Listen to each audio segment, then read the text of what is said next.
चोली काहे खोली के फेंकतारू हो। अरे तारा बहनी के प्रणाम करो, वाह बहुत अच्छा।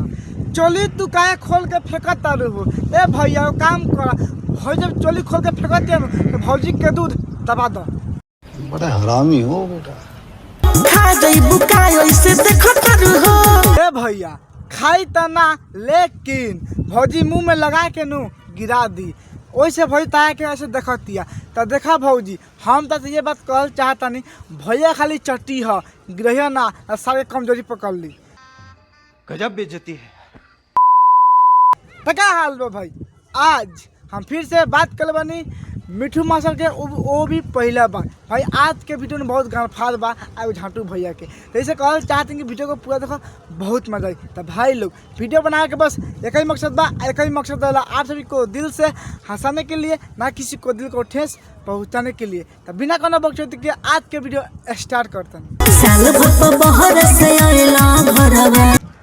का बात करता रहो, तार भातार बहुत दिन बाद घर आयल बारन।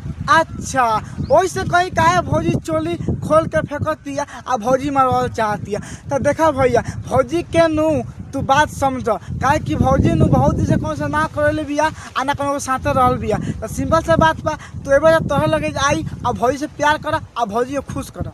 शाबाश बेटा। का कहता रू धके कटोरी में तेलवा हाथ बहनी के। ए भौजी कटोरी में तेल का रखियन हो, कहा हम गाड़ी में रखे खातिर, तो सुनला के बाद में मजा आई। तो तू कह कटोरी में, ना ना ना ना ना ये हमें सही नहीं खिला। ए भैया ए भौजी के तू मत लिया, भौजी कटोरी में ना गाड़ी में ना कटोरी में कहतिया, तो मजा लान में से आई। ए भौजी तो ठीक बा, हम कटोरी में तेल कहती भैया के धरे खातिर, लेकिन दर्द करी तो बाद में मत कहियो तेल लगावे खातिर। क्या बात है सर, क्या बात है सर।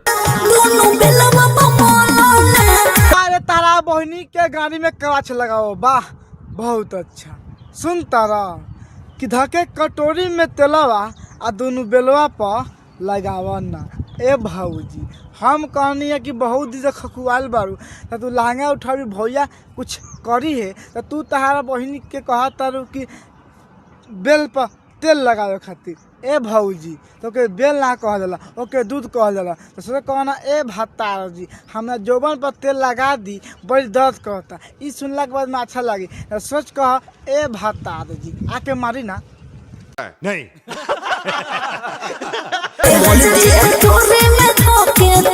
ए भौजी तू कटोरी में तेल धरा, चपड़ा गाड़ी में धरा, चपड़ा मूड़ी पर धरा, वो से हमरा मतलब नहीं खे। ई तार बात सुनला के बाद में हमार ई बात जब तू कहलू कि हाँ बहुत दिन से बारह आयल बारू नु, तो हम सोचे सोचो भाई कोनो के मर्द मेहरू के बात मानू भाई। जब मेहरारू के मर्द जब छोड़ के जाला तो मन में दुख बड़ी लगला, आ जब आएला तो बड़ी खुश लगला कि हाँ हाँ भतार घरे आ गल बा। तो हम कहनी है तू कबू आव पेले खातिर, लेकिन ना तू खाली कह दो कटोरी में तेल ध के, तो कोनो बात ना हम तेल धरवाए तनी। ए भैया जी तेल ध के मारा। बात तो सही है। दौड़ना तो पड़ता है। आ झाट ना छील दो, तारा बहनी के प्रणाम करो ना भाई। कोनो के भत्तार आवेला तो सूत के मजा लेवेला, लेकिन नी भौजी कहती है ए भत्तार कटोरी में तेल ध के आ दोनों बेल पर मौलाना। ए भौजी काहे हो मरवाए के मन नहीं के, हमार तो लगता ए भैया तार कोनो काम नहीं के, तेल लगाओ आ साइड लो। नहीं।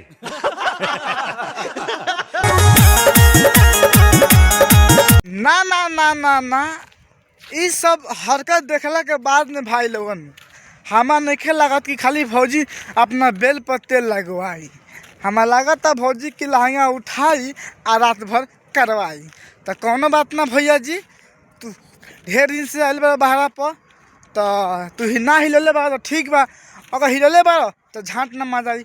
अब तो भौजी के अंदर गला के बादे पता लगी। कोनो बात ना भौजी बताइए हमरा के।